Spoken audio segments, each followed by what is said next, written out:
भैया, आज जो आप बोल रहे थे ना, वैसी बातें आप नॉर्मली तो नहीं बोलते। आप कह रहे थे ना, बिना किसी को जाने उस पे भरोसा नहीं करना चाहिए, चाहे वो कितना ही ज्ञानी क्यों ना हो। इसका कोई रीजन है क्या? हाँ बंटी। ज्ञानी आदमी दो धारी तलवार जैसा होता है।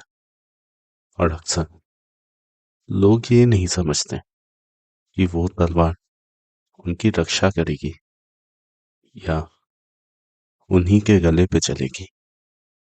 पर भैया, आज अचानक ऐसी बातें क्यों? ऐसा लग रहा है जैसे आपने खुद कुछ महसूस किया है। बंटी, जब तुम क्राइम केसेस कवर करते हो ना, तो उनके साथ साथ कुछ ऐसे केसेस भी आ जाते हैं जिनके लिए लोग समझते हैं शायद तुम कुछ मदद कर पाओ। कभी ईमेल पे, कभी व्हाट्सएप पे, और कभी कभी बिना नाम के भी आ जाते हैं। लोग बस इतना कहते हैं, आदि आप सच लिखते हो, शायद आप समझ पाओ। कल रात भी ऐसा ही हुआ। एक ऑडियो क्लिप आई। कोई सेंडर का नाम नहीं, कोई लोकेशन नहीं, सिर्फ एक लाइन लिखी थी, ये इन्वेस्टिगेशन फाइल है, अगर सुन ली तो बीच में मत छोड़ना।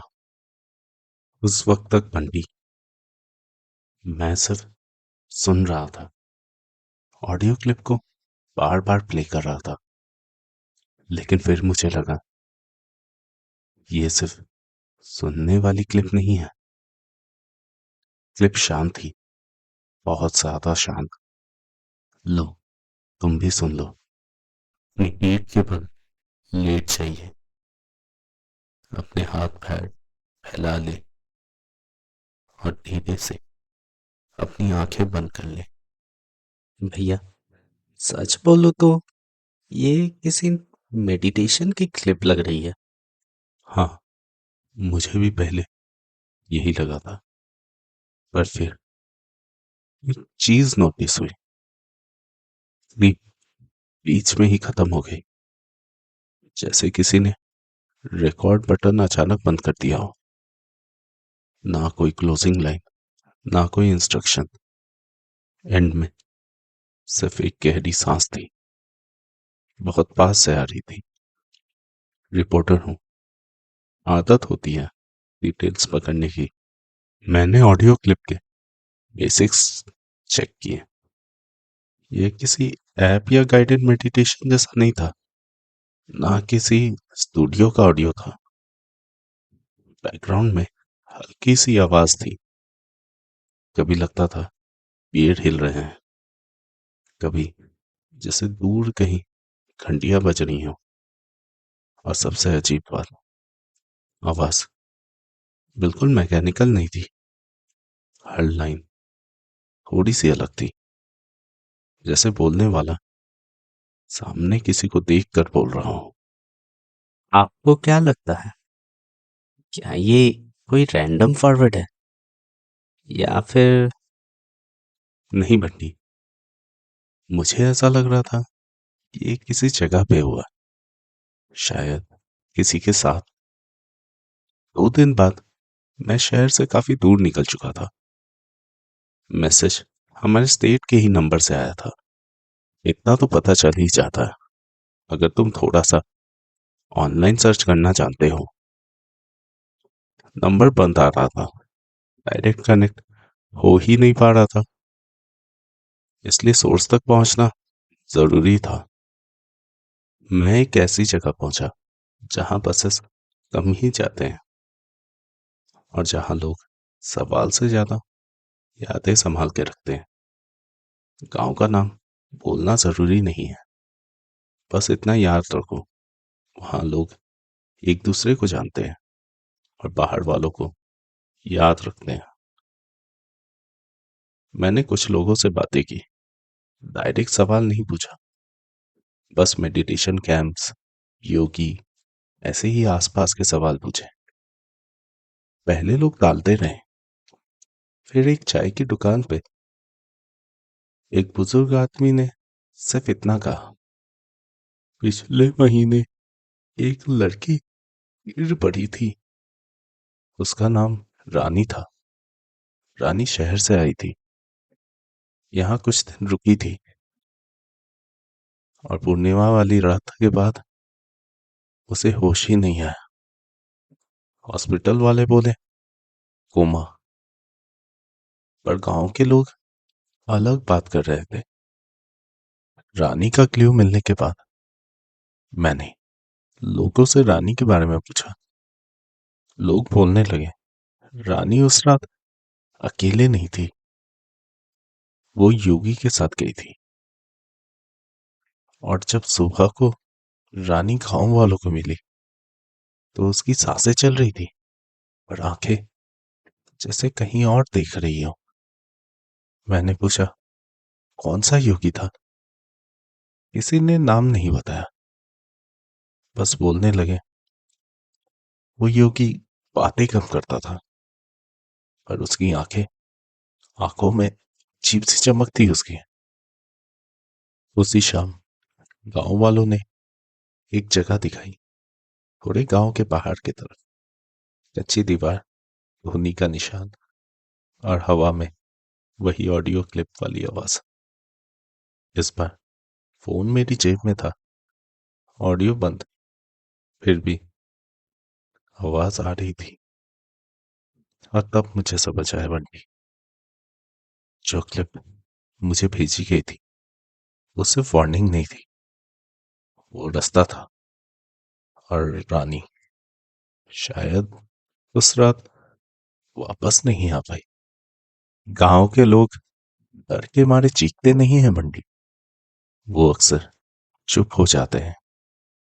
जब मैंने पूछा कि कोई और भी गया था तो वो लोग एक दूसरे की तरफ देखने लगे, जैसे पहले कंफर्म कर रहे हो सामने वाले को बताना चाहिए या नहीं।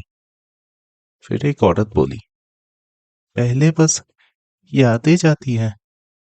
मुझे समझ नहीं आया। फिर उसने उंगली से सर पे टैप किया।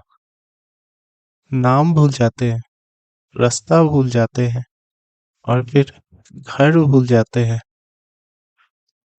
उसने बताया कि पिछले कुछ हफ्तों में 3 लोग और भी थे जो सुबह उठते थे, बातें करते थे और आंखें आंखें खाली होती थी। उनकी आत्मा उनसे छीन ली गई है, एक बुजुर्ग ने धीरे से कहा। उन्होंने बताया, रात को पूर्णिमा के बाद लोग चुपचाप उठते हैं, कोई चीखता नहीं, कोई आवाज नहीं, बस चलते जाते हैं।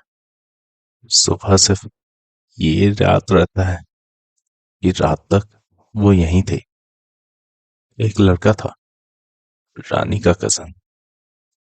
उसने उस रात कुछ नहीं देखा, बस इतना याद है, किसी ने उससे कहा, आंखें बंद करो, बस सांस लो। सुबह जब लोग मिले वो खड़ा था, पर पूछने पर मुझे याद भूखा नहीं। रहा। उस दिन के बाद से वो बस बैठा रहता है, खाता पीता है, पर जब तुम उसकी आंखों में देखते हो तो लगता है जैसे अंदर कोई नहीं है। मतलब वो जिंदा है पर गया हुआ है। हाँ बंटी, और गांव वालों को भी इसी बात का डर है। उनका डर ये नहीं था योगी लोगों को ले जा रहा है, उनका डर ये था योगी कुछ पार्ट वापस ही नहीं भेज रहा। बॉडी लौट आती है, सांस चलती रहती है, पर जो चीज जाती है ना, उसके लिए उनके पास कोई नाम नहीं था। गांव के लोग बस इतना बोल रहे थे। वो अंदर का हिस्सा जो सपने देखता था। उस रात मुझे समझ आया बंटी, रानी कोमा में इसलिए नहीं थी क्योंकि उसका दिमाग बंद हो गया था। शायद इसलिए थी क्योंकि उसके पास वापस आने के लिए कुछ बचा ही नहीं था। क्या तुमने कभी किसी पे अंधा विश्वास किया है? और जब तुमने वो दरवाजा खोला था, क्या लगा था तुम्हें? गिफ्ट मिलेगा, सरप्राइज देगा वो। गांव वालों ने भी शायद यही सोचा था। पर तुम्हें याद रखना चाहिए था, दरवाजा दोनों तरफ खुलता है। उनके लोगों ने मुझे एक और बात बताई जो पहले किसी ने नहीं बोला था। वो योगी ज्यादा दिन नहीं रुका था, ना महीने, ना साल, सिर्फ 3 दिन, सिर्फ 3 सेशन। पहला सेशन, लोग शांत हो गए, बोलना कम कर दिया, रात को सपने कम आने लगे। दूसरा सेशन, यादें धीरे धीरे फिसलने लगी, नाम भूल गए, रास्ता भूल गए। कुछ लोग सुबह उठ के बस इतना बोल पाते थे, मुझे थकान लग रही है। और फिर आया तीसरा सेशन। उस रात पूर्णिमा वाली रात थी, फुल मून भी बोला जाता है। गांव के लोग बोले कोई चीख नहीं सुनाई दी थी, ना कोई भागते हुए दिखा था। बस इतना हुआ कि सुबह को कुछ लोग कम हो गए। कोई लाश नहीं मिली, खून नहीं मिला, बस घर के कोने में रखी हुई चप्पलें और आधा पिया हुआ पानी। उस सुबह जब लोग योगी के पास गए, वो जगह खाली थी, धुनी बुझी हुई थी, राख ठंडी हो गई थी, जैसे वहां कभी कोई आया ही ना हो। भैया, पर वो योगी गया कहाँ? यही सवाल गांव के लोग भी पूछ रहे थे बंटी। किसी को नहीं पता वो क्यों आया था, किसको ढूंढ रहा था, या फिर क्या छोड़ गया था। गांव के लोग कहते हैं उसके जाने के बाद चीजों में आवाज आने लगी। खाली घरों में रात को सांस लेने की आवाज आती, ऐसे जैसे कोई अंदर बैठा हो पर दिखाई ना दे। और सबसे अजीब बात, जो लोग ठीक दिखते हैं ना, जो चल फिर रहे हैं, बात कर रहे हैं, उनके आंखों में पूर्णिमा के दिन एक पल के लिए कुछ चमक जाता है। ऐसी चमक?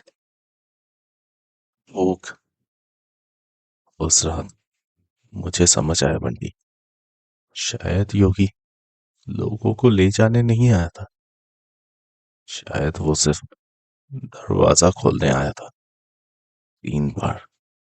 उसके बाद जिसे आना था वो आने लगा, और जिसे जाना था वो अंदर ही कहीं चला गया। पर गांव वालों की तो कोई गलती नहीं थी, वो तो बस किसी पे भरोसा कर बैठे थे।